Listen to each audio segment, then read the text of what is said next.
Acérquese el mic, amigos, son las 4:14 en la ciudad de Buenos Aires. Hoy es lunes, día de escritores. Habitualmente nos visita alguien que haya escrito un libro y así vamos oscilando entre escritores de ficción, de novelas y también ensayos, alguna cuestión más biográfica y cuestiones vinculadas al deporte también. En este caso nos encontramos con un libro, con un autor, Fernando Osorio. Gracias por venir, Fernando. Muchas gracias. En primer lugar, Hijos perturbadores, negativistas y desafiantes, los riesgos de la autonomía anticipada. Se llama el libro, que nos sirve de plataforma para comentarlo y para hablar un poco de los hijos, la educación a los hijos y la educación en general, que por estas semanas vuelve a ser tema de tapa en todos los diarios. Lamentablemente me decías, claro, lamentablemente es tema no cuando se invierte, qué sé yo, en materia récord, sino claro, no, cuando hay un caso de violencia. No es habitual que se convoque a nadie de las escuelas cuando las cosas están bien, en general. Claro, es verdad. Pero ¿alguna vez las cosas han estado bien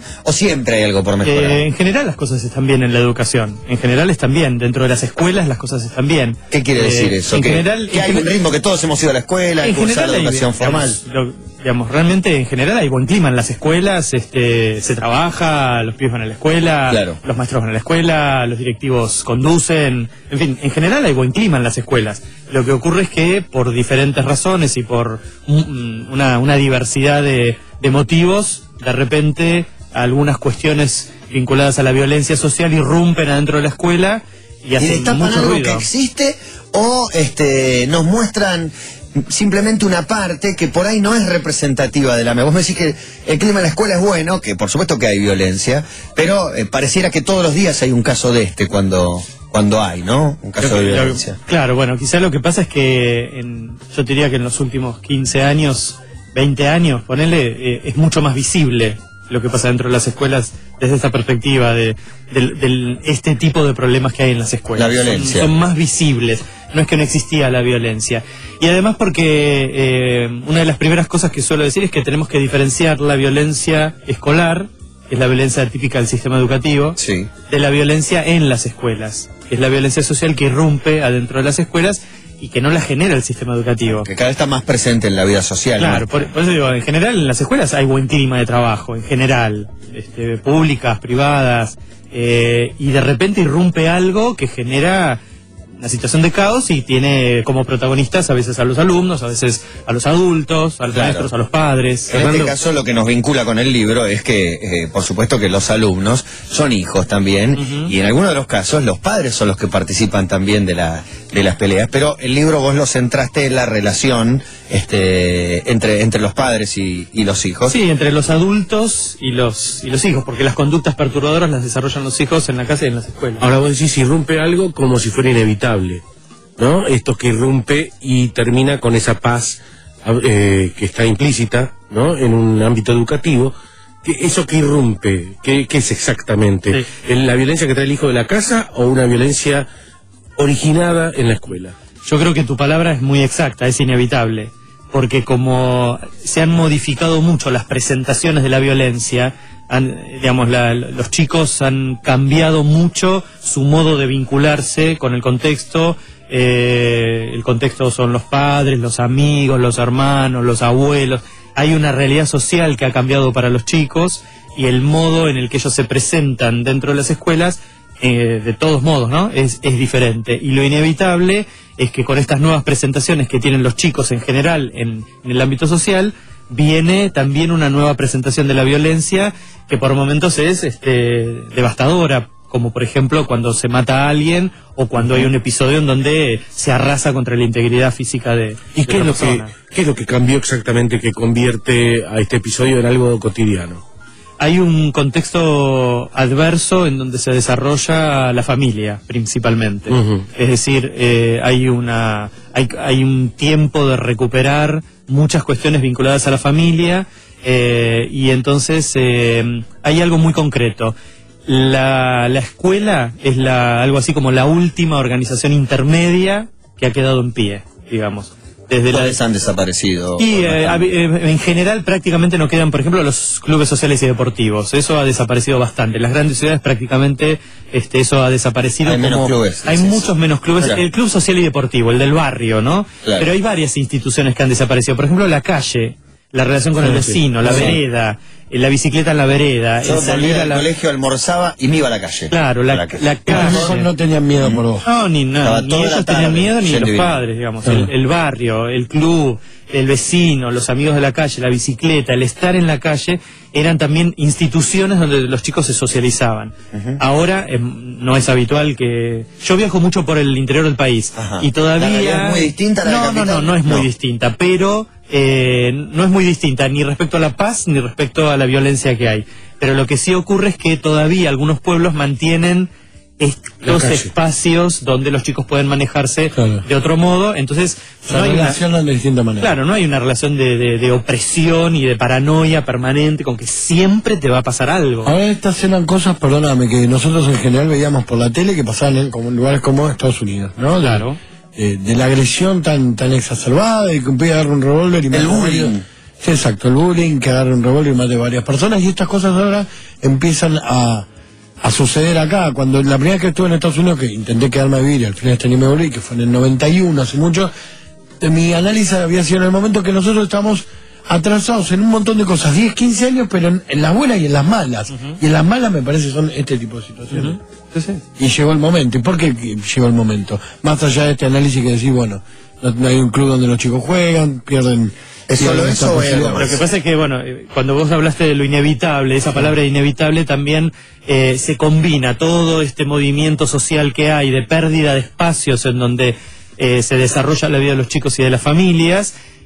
Las crisis familiares que siempre existieron se detonan directamente entre las escuelas, como que hay poco espacio intermedio. Y por otro lado, hay algo que yo denomino en el libro, en algunos espacios también de divulgación, de trabajo, de formación docente, que es la vigilancia epidemiológica. Hay una suerte de vigilancia epidemiológica sobre la conducta de los chicos, en donde toda la conducta de los chicos empezó a estar clasificada de acuerdo a cómo se desarrolla, en qué contexto. ¿No podría ser un avance eso?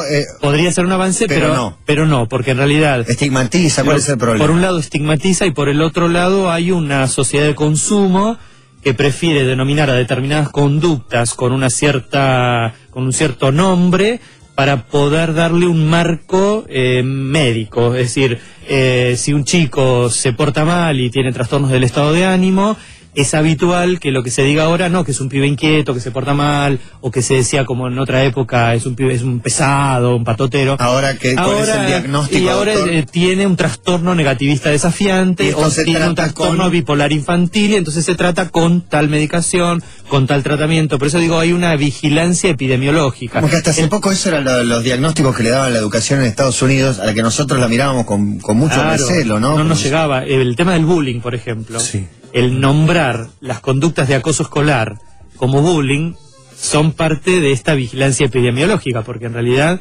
qué sé yo, en otra época no... Sí, había una bandita, una patota en el colegio. El libro que escribió Fernando Osorio, que es psicólogo de la UBA, que trabajó como coordinador del equipo interdisciplinario del programa de rehabilitación psicosocial infanto-juvenil de menores en conflicto con la ley penal, apunta también, porque fuimos primero a algunas de las consecuencias, a los riesgos de la autonomía anticipada, dice, ¿no? Y teniendo en cuenta lo corrido que están los márgenes hoy de crecimiento, de desarrollo, por lo menos es la sensación que tengo, me interesa abordar esta temática. ¿Cómo es la autonomía anticipada? Los chicos tienen como una especie de demanda de satisfacción inmediata. Esto es natural en los chicos. Desde chiquititos, desde que nacen, el primer llanto tiene que ver con una necesidad de calmar un malestar. Es natural en los padres tener que sobrellevar este tema. Y además de sobrellevarlo, nos vemos compelidos a tener que dar una respuesta casi tan inmediata como esa demanda. Sí, claro. No solo implica esto poner límites, sino explicar por qué se ponen los límites. Claro, pero esa yo diría que es casi posmoderno el tener que explicar. Porque está bien, pero es real. Claro, podés ponerle el nombre que quieras, pero es real. Y hay una exigencia. No podés. ¿Por qué no? Claro. Antes mi viejo me decía, ¿por qué no? Y ya está, porque lo digo yo. Ahora con eso no alcanza. Sí, Y está bien, que lo que me parece es darle una razón y un motivo, no está tan mal explicarle. Lo que ocurre es que quizá estamos en una posición extrema del otro lado, en donde, por ejemplo, en el libro hay un capítulo que es acuerdos y negociación. No es lo mismo. No pasó siempre esto que todo el mundo dice, no, antes era distinto, antes se jugaba mejor, antes el respeto a los mayores. Es verdad que siempre se va degradando y va cambiando, Yo un no poco. pienso que todo tiempo pasado fue mejor. Yo no pienso eso. Antes te daban arreglazos el profesor para explicar si hacías mal una cuenta. Sí, no parece que esté bueno. entiendo que hay una diferencia importante entre que un alumno se tenga que someter a la palabra del docente con una arbitrariedad absoluta y no podía decir absolutamente nada, al extremo actual en donde el alumno le dice al profesor, si es una escuela privada, por ejemplo, callate que mi papá te paga. No, ese chico. Pero hay unos extremos. Pero eso lo viví en carne propia. Sí, eso existe también. Hay extremos muy grandes oposiciones muy fuertes, que entiendo que en otra época donde había algún tipo de certeza, que la certeza no quiere decir que todo sea bueno, ¿no? Tener certeza quiere decir como tener idea que las cosas iban en una línea, ahora de una manera determinada, y es como que había una población que se acomodaba a eso. Eso no quiere decir que eso era bueno. Pero lo de autonomía anticipada tiene que ver con que estamos en una época en la que se altera que es un acuerdo y una negociación, y entonces se le van otorgando a los chicos permisos, explicaciones, para las que los chicos no están preparados. Algunas cosas no se negocian demasiado, digamos.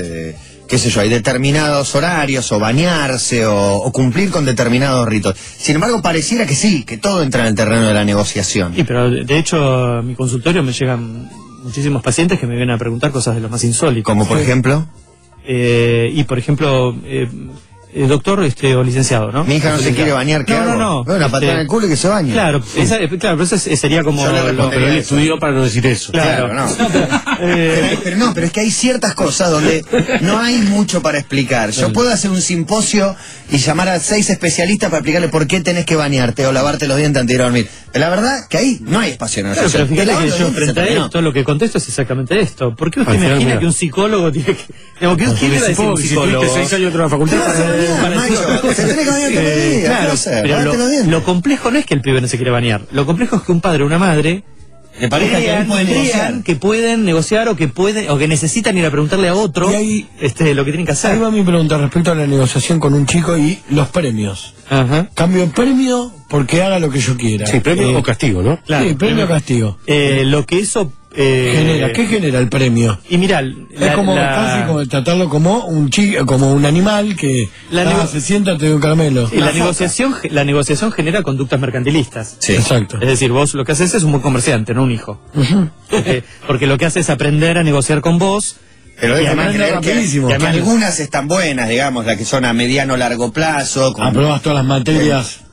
completas un buen año y capaz que pasa tal cosa que... Pero vos no un estás, viaje, pero no sé estás qué. negociando nada. En todo caso estás alentando o Es estás estímulo. estimulando, Claro, estimulando a que El vamos- hábito de estudiar. Claro, pero en realidad vos no lo haces porque haces una transacción comercial de Nada más entender. un 7 por Si un te viaje. va bien, puede haber premios, pero no es que te estoy diciendo hace esto y te Sí, ganas. no es conveniente, porque eso los chicos aprenden lo que viven. Claro. Y entonces incorporan una lógica mercantilista en las cosas que ellos quieren desarrollar. Y eso genera autonomía anticipada, porque los chicos incorporan muchos permisos o logran convencer a los padres de determinado acuerdo, y que en realidad no era un acuerdo sino era una negociación, y entonces finalmente terminan haciendo cosas para las que no están preparados. Te decía, por ejemplo, en la consulta, padres que vienen y me preguntan, licenciado, mi hija me pregunta a qué edad puede tener relaciones sexuales. Entonces le pregunto, ¿cuántos años tiene su hija? Tiene 13. Facebook. 13. 13. Ah, no. O, por ejemplo, licenciado... Tengo un compañero acá que le está poniendo un ataque de presión. Claro. Licenciado, ¿a qué edad puedo dejar a mi hijo tomar alcohol? ¿Cuántos años tiene su hijo? 14. Y los chicos Pero me tienen... haces un bache sin respuesta, igualmente. Que queremos la respuesta porque estamos ahí, más o Y menos. bueno, pero la respuesta tiene que ver justamente con eso. ¿Por qué suponer Que vos sabés lo que yo no. No, pero primero, ¿por qué suponer que uno tiene que ir a preguntarle a otra persona algo que tiene una tenés que lógica decidirlo. absoluta También, y que tiene que ver con el cuidado y de la integridad física, moral, psicológica de tu hijo? Es decir, ¿por qué le tenés que ir a preguntar algo a otra persona que vos sabés Como que va a padre ser... estás obligado a ser vos quien dictamine esas Lo que conductas, me parece- pero evidentemente algunos se sienten muy solos, algunos padres, Sí. ¿no? Entonces necesitan consultar este tipo de cosas. Por acá pones, los adultos responsables de la crianza, desarrollan la función parental cuando, ¿te acordás? Porque estoy medio tomando tu libro. Sí, cuando logran limitar la conducta de sus hijos, cuando logran limitar ese impulso de satisfacerse inmediatamente. Esa es la verdadera función de los padres. Arrancás con otra frase que dice, no abandonan su posición sexuada, Ujú. dada la referencia de identificación para sus hijos. ¿Me lo explica, Alicen? Y esto es bastante controvertido porque...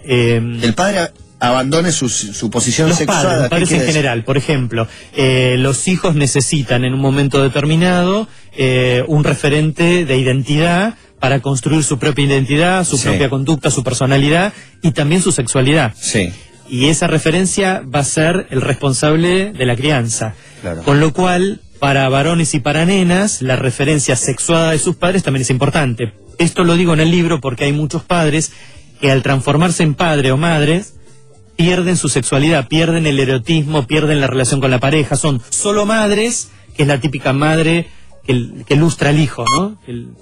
Que su vida pasa a Claro. ser el cuidado de su hijo y pierde su condición de mujer, el erotismo, la relación con su pareja, todo pasa por su hijo. O varones que se desexualizan en relación con su mujer porque la mujer pasó a ser una madre, entonces más o menos pasa a ser la madre de ellos. ajá. Esto es mucho más habitual y más frecuente de lo que se Y advierte. enseña mucho más al hijo de muchas cosas que uno pretende enseñar.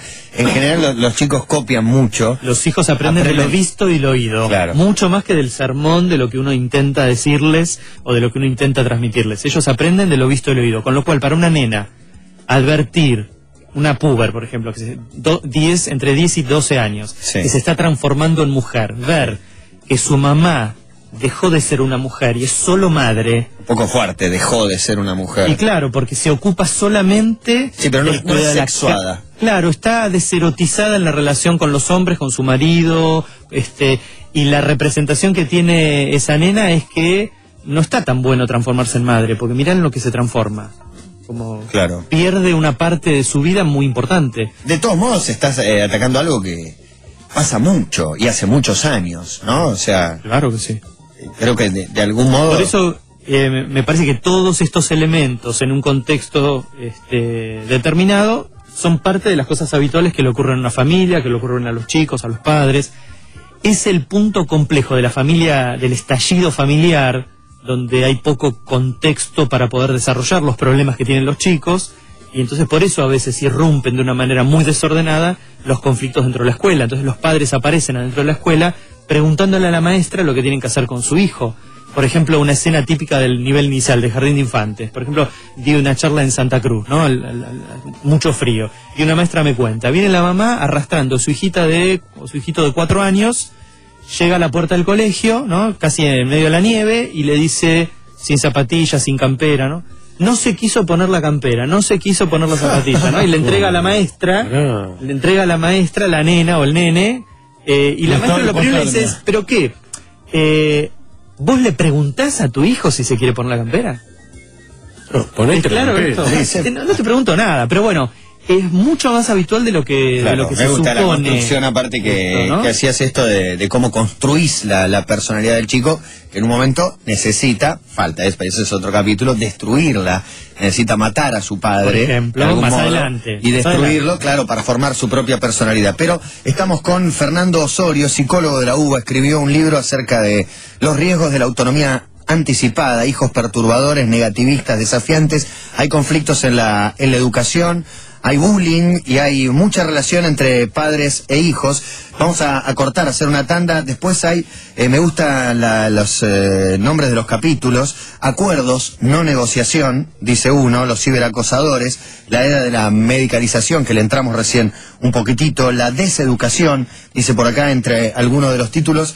Vamos a hacer una tanda, Claro. Gaby, y seguimos charlando en un ratito con Fernando Osorio. ¿Se queda? Sí, como no, gracias. Dale, después de la tanda. Mucha gente tuiteando y comentando, mandándonos mensajes respecto de la visita de Fernando Osorio, psicólogo de la UBA, para no leer todo el currículum. No es necesario. Muchísimas. Actualmente es director de Estudios para la Infancia, organización que se dedica a la investigación, docencia y asistencia con niños, adolescentes y familia. Nos queda un rato más para hablar de esta autonomía anticipada que se ve en los chicos y cómo se refleja también en la educación. Gaby, te dejé con una pregunta en la boca. No, es una pregunta que casualmente también hace un oyente nuestro, Julián, que Julián, dígalo. O no, no. no sé si quiere que digamos su apellido. Okay. Julián pregunta cómo influyen los medios de la educación de nuestros hijos.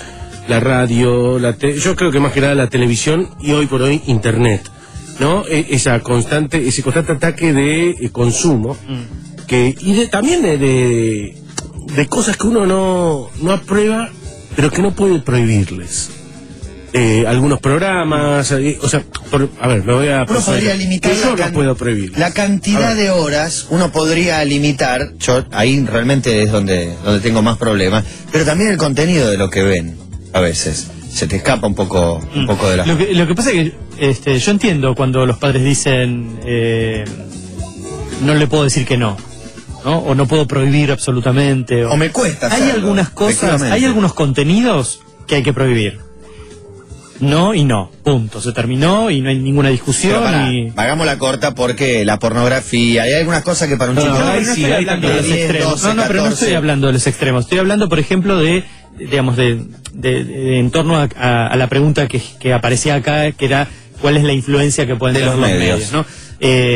Los medios, me parece importante no demonizarlos, porque me parece que concretamente tienen la posibilidad de un acceso a la información y a la comunicación totalmente inéditos, que no existían, y que me parece que es justo que los chicos puedan acceder a eso. Bueno, pues eso es un mundo ideal. Pero a lo que voy es que todo eso debe ser hecho en un tiempo de los chicos con un acompañamiento. Y verdaderamente, independientemente de la pornografía, que eso va de suyo, que va a ser prohibido, me parece que hay contenidos que de verdad los chicos a los que no hay que acceder, que no tienen que acceder, porque, como les comentaba recién en la tanda, los transforma en esclavos a los chicos, los incorpora. ¿Pero qué contenidos? No hace falta que me digas un programa, pero ¿qué es la violencia? ¿Qué es lo que no tienen que ver? Los chicos no tienen que ver, no es que no tienen que ver, los chicos tienen que tener un acompañamiento respecto a determinados contenidos que pueden generar para ellos, por ejemplo, determinadas historias que cuentan, que no necesariamente están vinculadas a cosas prohibidas de lo pornográfico, sino historias que se cuentan en la tele, situaciones de muerte, situaciones vinculadas a la violencia, situaciones... O sea, hay un acompañamiento que los padres no deben evitar en la relación con los hijos. Por ejemplo, cuando aparece un programa sobre desaparecidos, sobre lo que fue la dictadura, sobre la Segunda Guerra Mundial. O sea, hay cuestiones de contenidos que no es que tienen que estar prohibidos, que requieren para la elaboración que los chicos pueden hacer de eso visto y oído, una palabra que acompañe. Y porque va a generar un montón de fantasías e ideas que se desarrollan solitas absolutamente, porque después van a venir preguntas sobre la propia vida, van a venir preguntas sobre la relación con los padres, y entonces es necesario que los hijos tengan algún tipo de acompañamiento, porque el encuentro que los hijos hagan sobre determinadas cuestiones y que hayan tenido la palabra mediatizada de los padres, el encuentro con eso no es igual, desde tomar alcohol, desde una relación sexual, aunque vos le digas, no, mira, los chicos, porque ¿cómo hacemos para decir cuál es la edad para empezar con el alcohol, las relaciones sexuales? No. ¿Cuál es la edad? Hay una edad cronológica determinada, pero todos empiezan a decir, bueno, no, tiene que ver con la madurez. Te traen la intención, y uno es el que determina a qué edad empezás a soltar. Pero lo que no hay que hacer es dejar de hablar. Es decir, vos no te vas a transformar en un vigilante que va a perseguir a tus hijos todo el tiempo para ver si cumplen con tu palabra. Pero para los hijos no es lo mismo acceder a determinados contenidos, a determinados consumos, a determinadas actividades, sin haber tenido la palabra de un papá o de una mamá que le digan algo en relación a eso. Viste que vos recién dijiste, mi hijo me dijo, ¿por qué una vez vos me dijiste tal y tal cosa? Y vos ni te acordabas o la pasaste hace 2 años. Claro. Que no registré. Bueno, porque justamente el que los padres puedan decir cosas en relación a lo que consumen los hijos deja una huella en los hijos. Igual no da lo mismo, parece que los pibes no te escuchan. En general te lo dice cuando estás incurriendo en una contradicción. Por ejemplo. Digamos, es como que yo no sé, que si le dije que no coma una manzana, no sé, te estoy diciendo una palabra porque no me acuerdo qué era, si me ve haciéndolo me dice, pero vos me dijiste que estaba pero los mal. hijos son expertos en observar, digamos, las miserias, los errores, Las contradicciones. Y son hay expertos. hay otra cuestión que es el comportamiento, el ejemplo que nosotros estamos dando, que parece algo de perogrullo, pero lo es. Es decir, si yo no puedo dejar de fumar delante de mis hijos, es muy difícil que yo pueda combatir en ellos una conducta adictiva en el futuro. Sin embargo, es inevitable que esto ocurra. Entonces, ellos están en contra de que yo fume, pero yo sigo haciéndolo. Y ellos me ven y me dicen, papá, deja, ¿por qué no puedes dejar? ¿Qué es lo que te pasa? Y si algún día ellos empiezan a tener una conducta adictiva, ¿con qué derecho yo voy a pedirles a ellos que la suspendan? Y con el derecho de que sos el papá y que los papás y lo querés cuidar. trabajan Pero ¿qué sobre- ejemplo les digo? sobre Pero la es la ley de la preservación. vida, vos lo Y, querés pero cuidar. no, pero no- y bueno, pero hay cosas que no tienen que ver solamente con la representación que uno hace como adulto. Uno no va a dejar de decirlo. Está bien, bueno, pero La yo- escuchamos todas esa, no, yo no me cuidé, pero de vos no voy a permitir. No, que no, la- pero no por ese lado, sino por el lado de que hay un adulto responsable de sus propios actos. Y en esta historia a mí me tocó ser papá y a vos hijo, y lo que me corresponde es preservar tu vida y cuidarte. Mirá, No, yo no no. pude lograrlo, mirá lo que me está costando, yo sé que me hace mal, yo sé que me voy a morir de esto y no Pero puedo parar. suponete que ni siquiera te metes a cuestionar tu propia conducta, porque hay cosas que uno no tiene por qué explicarle a los hijos de la propia conducta. Cuando vos le vas a explicar algunas cuestiones vinculadas a la sexualidad, no les vas a hablar de tu sexualidad. No. No corresponde, porque termina siendo obsceno. Es un tema muy interesante también, Pero cómo vos no- abordar la vos no- sexualidad. Vos no le hablas a tus hijos de lo que vos haces en la cama. Vos hablas en general de qué es una sexualidad y cómo la va a encarar y Ha abierto y la cómo puerta, se presenta, doctor, y cómo a la se presenta en temática esta de la época. sexualidad. Porque yo no me cuidé y mirá. Siempre problemática realmente, porque ¿quién indica cómo hablar? Si pregunto acá si alguien hablaba con sus padres de sexualidad en la casa, creo que ninguno. No. Entonces, ¿qué es lo que hay que hablar? ¿Qué es lo que no hay que hablar? También está en cada uno. Sí, nunca pediría una consulta para decírselo porque... Mira, sé que te casualmente extrañaría, pero ayer- ¿hasta dónde ir? ¿Hasta dónde acompañar y no Pero decir? mira, ayer casualmente de la escuela que estábamos hablando recién, llegó una notita con cambios sexuales en los púberes, ¿no? Ajá. A Porque ver. es un colegio secundario en el que ingresan a los 12, 13. 13 años, ¿sí? Ujú. Entonces, mi hija menor, que tiene 13, con el papelito doblado, sin que se viera el título, me lo da a mí, que se supone que yo soy una persona bastante abierta y que hablo por todos lados sobre estos Los temas. temas. Me dice, toma, lo mandaron del colegio. Una nena de 13. Una nena de 13. Yo lo abro, miro, Chan. leo el título. Entonces, mi mujer me dice, léelo vos y después vemos. Porque ella no lo quiere leer ahora. Bien, lo leo. Información médica bastante interesante sobre los cambios corporales de una nena y de un varón. Bastante Detallados. profundo, con bastantes detalles. Muy bien, muy bien pensado, nada obsceno, muy bien Todos pensado. los cambios que se vienen. Pero mi hija se fue. No Es quiso decir, presenciar tu lectura. No quería no quería compartir conmigo Que eso. el papá esté leyendo, salen Entonces, pelitos. entonces, ¿qué hago? Bueno, lo que hice fue volver a doblarlo tal como ella me lo dio, se lo acerqué y le dije, bueno, este papel habla de tal y tal cosa. Cuando vos tengas ganas, como yo sé que muchas de estas cosas que este papel te están pasando a vos, vos sabés que podés charlarlo conmigo o con mamá. Capaz que con mamá te sentís más cómoda. La vergüenza que siente, en este momento me trasladé y pasé a ser un niño de 12, 13 años. La vergüenza que siente el chico de 13 cuando el papá te está hablando de sexualidad. Claro. Es enorme. Claro que sí. Pero no hay que dejar de señalar algunas cuestiones. ¿Viste? O sea, yo no voy a ponerme en un papá obsceno que no, vos tenemos que hablar de esto. Digamos, no. Machacar, no ayuda. No, para nada. Digamos, lo que ocurre es que también hay tiempos en los que los temas se desarrollan y se cerraron. ¿Viste? Como Claro. decir, bueno, a ver, ¿cuánto voy a esperar que me pregunte? Yo sé que necesita la información y si no me pregunta nunca, ¿qué hago? Y yo voy a abrir la puerta para que me pregunte. Y como voy a tratar de acompañarlas tengo otra de 18. Y con la 18 aparecen otros temas. Que tienen que ver con la autonomía, ¿no? Entonces, efectivamente, lo que no va a quedar ninguna duda es que si surge alguna cuestión necesaria para hablar, ahí hay dos adultos en esa casa que sin duda van a poder contestar. Pero si no hay un ejercicio de parte de los hijos de sentir que hay padres que están ahí hablando todo el tiempo y que hacen comentarios y que se comunican y que preguntan y que están, para los hijos es mucho más difícil suponer que hay papás ahí a quienes preguntarles. Porque hay otros papás que directamente el papel lo agarraron y lo guardaron. Claro. O se lo devolvieron en silencio y lo dejaron en la mesita de luz de la hija. O les dio tanta vergüenza como a esa hija.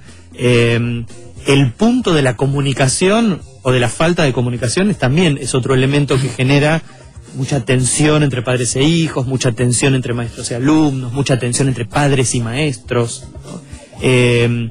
La falta de comunicación.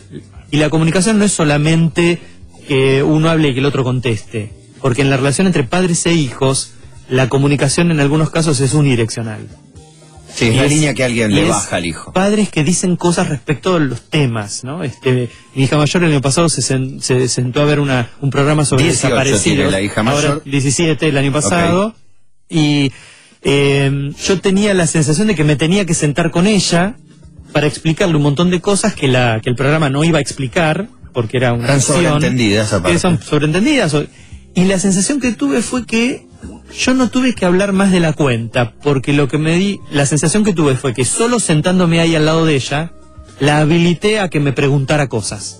Era suficiente apoyo estando. Claro, pero yo no le dije, ¿querés saber tal cosa? ¿Querés saber tal otra? ¿O querés saber Yo no le Lo que decía ella nada. necesitaba saber, te Bueno, es lo que preguntó. decían antes, esa demanda también. Uno tiene que contestar las inquietudes que tienen, pero no hay que acercarle temas que todavía no Pero, son tema para ellos. ¿Cuántas veces estamos en silencio con nuestros hijos? Muchas, ¿o no?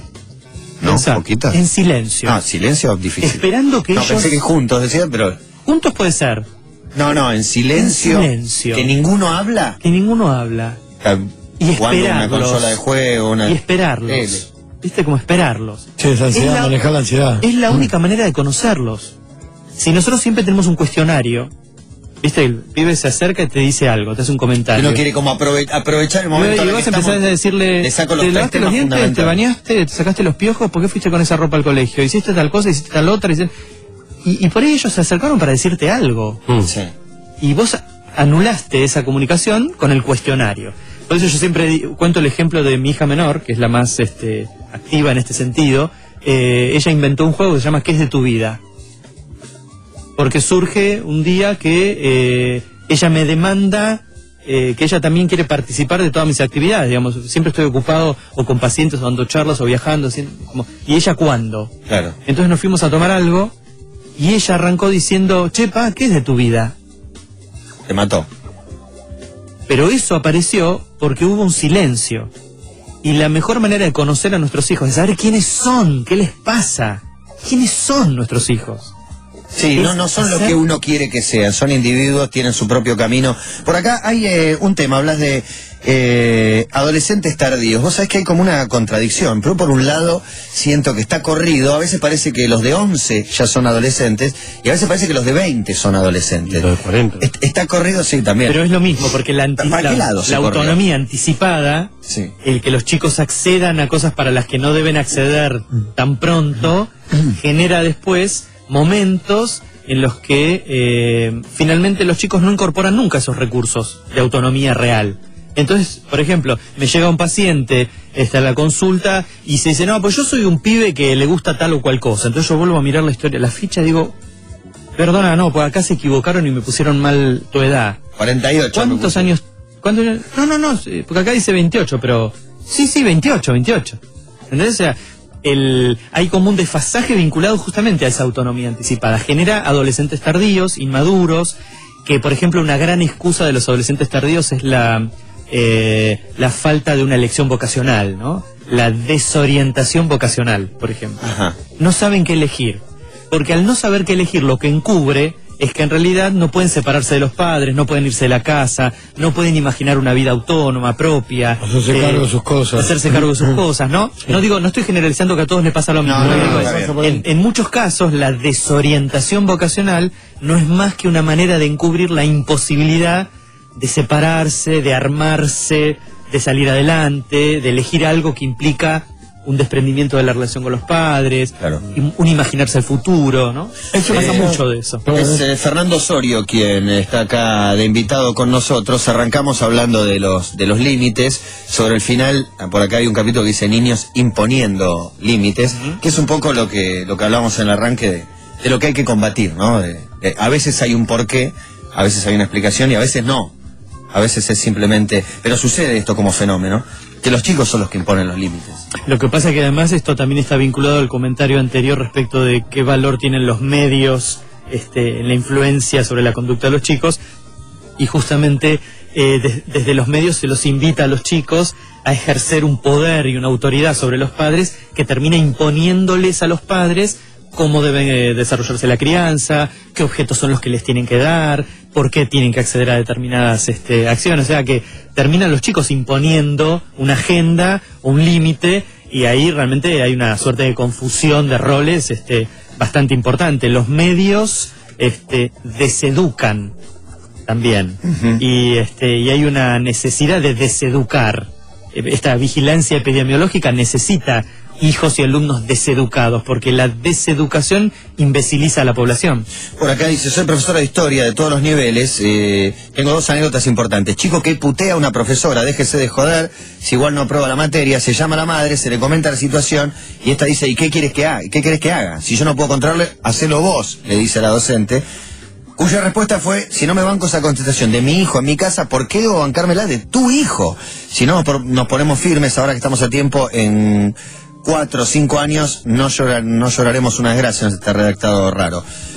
O la otra situación, un chico se pelea a las trompadas con otro a la puerta de la escuela, el director y preceptor salen a separar, los padres están mirando la pelea de sus hijos y gritando en la calle. Un vecino se acerca, muestra que han roto la vidriera, el comerciante se acerca al colegio y le dice al director, y ahora la escuela se debe hacer responsable de la pelea de los chicos que rompieron la vidriera. ¿Qué tal? Me dice por acá. En fin, algunos de los ejemplos que ponen. Hay montones de mensajes y consultas, algunas son individuales, de qué hago para que no esté mi hija de 14 tan a la defensiva y me trate tan mal, y la chiquita de 6 a nosotros nos desafía, pero en el colegio es súper dócil. ¿Por qué? Sí. Pregunta. Se les puede pasar mi página www.fosorio.com.ar. Yo contesto mucho por internet, porque trabajo con mucha gente del interior, online, digamos. www.fosorio.com.ar. Hay muchísimas respuestas para todo eso que pasa. Lo que ocurre es que, bueno, también existen modelos de adultos que generan también determinada conducta reactiva en los chicos, y después el adulto se pregunta cómo es que este chico reacciona de esta manera. Claro. Si yo te digo que un profesor entra con los tapones de punta y empieza, baje los pies de ahí, póngase derecho, cállese la boca, levántese, póngase acá, dice, la sensación es, hay como una imposibilidad de respetar a alguien que entra de una manera absolutamente quisquillosa y que todo le molesta. Claro. Pero también es verdad que hay otros docentes que dicen, mira, la verdad que yo entré de lo más bien, y bueno, hay situaciones que se no generan, se puede dar la clase, se me estamos volviendo locos. Bueno, también existen docentes que tienen muy poca autocrítica y muy poca reflexión sobre cómo desarrollan su tarea, al igual que hay muchos padres que también tienen muy poca autocrítica y no tienen la menor idea de qué pasa con sus hijos fuera de la casa, ¿no? Y que a lo mejor sus hijos en la casa le hacen caso porque son tiranos, y en realidad no hay mucha posibilidad de que los hijos hagan cualquier otra cosa, y cuando salen a la calle rompen todo. Digamos, hay muchos modelos, no es tan fácil contestar linealmente algo, porque hay que contextuar quiénes son esos padres, quién es ese adulto, quién es ese adulto, el adulto que habla, por qué dice lo que dice, cómo lo dice. Porque, qué sé yo, este pibe le dice joder. Joder es una mala palabra, tiene que ver con el tono en el que habla la profesora. Si digo estaba jodiendo con mis compañeros, no. Si le digo dejate de joder, claro, en la cara a un profesor, tal vez sí. Claro, entonces es como hay como un desliz de parte de los chicos de hablar, ¿no? Claro. Con los docentes, que me parece que también hay que encontrarle algún sentido a lo que pasa cotidianamente dentro del aula. Fernando Osorio, nuestro invitado. fosorio.com es la www.fosorio.com.ar. Hablando de los chicos, de los hijos, de los riesgos de la autonomía anticipada, tocamos el tema de la educación, del bullying, porque ha habido en Pergamino un hecho que realmente trascendió, y encima hubo marchas, el director del colegio fue a los canales y se lo vio realmente muy golpeado, muy dañado. Entonces es cuando la educación se transforma también, o la violencia, en un tema nacional. Muchas gracias, Fernando, por la visita. Gracias a ustedes. Ha sido muy interesante hablar de hijos perturbadores, negativistas y desafiantes, entre otras cosas, con Fernando Osorio.